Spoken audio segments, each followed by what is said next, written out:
I got loyalty, got royalty inside my DNA. But I also have a copy of the transcript to make insulin.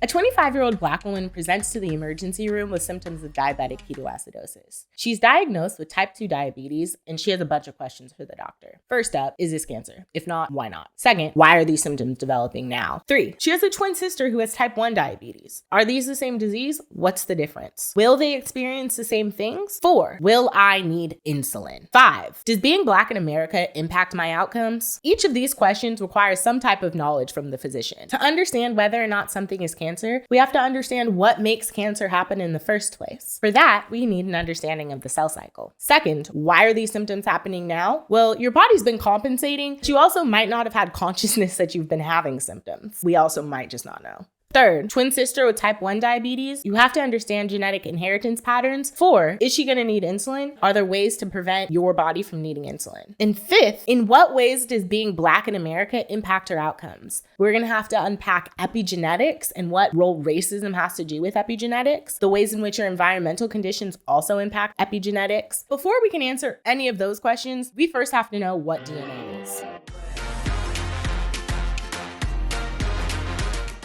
According to Dr. Francis Collins, the retiring director of the National Institutes for Health, DNA is the language of God. It's how creation happens. Everything that's alive has some type of DNA material in it. The major difference that separates two species from one another is the ability to procreate. So as long as two individuals within the same species are able to make another baby, it's the same species. The appearance of DNA is a double helix that's tightly condensed. But if you stretch it all the way out, you end up getting double helices. Every nucleotide is made up of a nucleic base, a pentose sugar, pentose meaning 5 carbons, and a phosphate group. The nucleic bases are divided into 2 types, purines and pyrimidines.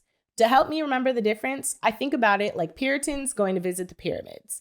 We've got Abel and Gertrude, the 2 Puritans who are going to visit the pyramids. They start talking about how Ptolemy, Cleopatra, and Ernst Julius were out here real simple-minded. The Puritans, the ones who think that they're a lot more complex-minded, are the purines, and purines have 2 rings in comparison to the simple-minded pyrimidines, which just have 1 ring. The 2 purines are Abel and Gertrude, or adenine and guanine, and the 3 types of pyrimidines are cytosine, and then thymine or uracil, depending on whether it's in the nucleus or in the cytoplasm. Now, Cleopatra knew better than to ever be seen with both men at one time. If Ptolemy was around, Ernst Julius went nowhere to be found. If Julius was through, you could bet Ptolemy was back in Egypt. In the same way, you will never find thymine together with uracil in genetic material. Thymine is only present in DNA and uracil is only present in RNA. On the other side of the nucleic bases, there's a bond between the base and the pentose sugar, creating a nucleoside. When there is no sign of the phosphate group present, adenine becomes adenosine. Guanine becomes guanosine. When that phosphate group is binding to the pentose sugar that has the 5 carbons, the carbon binding to the oxygen creates an ester bond. Because that phosphate group is also going to bind to the nucleoside above it, this creates 2 ester bonds with the phosphate group, or a phosphodiester bond.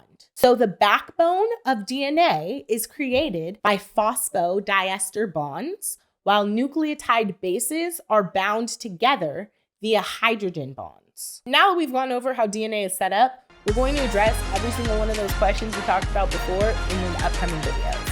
See you soon!